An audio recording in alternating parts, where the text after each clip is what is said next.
ភាសោភាប្រលឹងបងអើយបងមកវិញហើយណាស្រស់ពីសី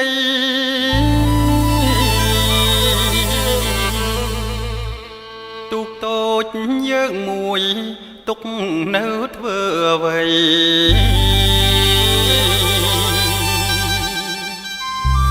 មកចំឡងប្តីឃ្លានបាយណាស់លឺហើយប្រុងកំពូលស្នេហ៍អូនកំពុងតែប្រញាប់រូតរាវឆាប់ឡើងលឿនឡើងបងនឹក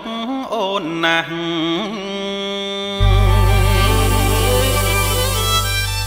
អូនក៏ដូចឆ្លងដែលណាលោកប្តី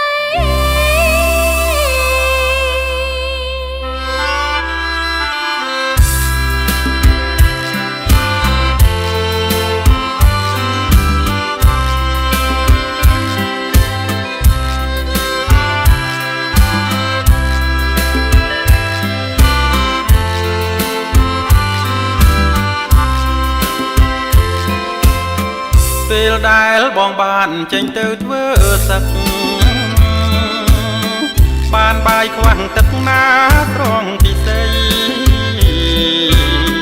តែបងច្បាំងឈ្នះពុតមើលចង់រាយហើយបានជោគជ័យគ្រប់ពេលវេលា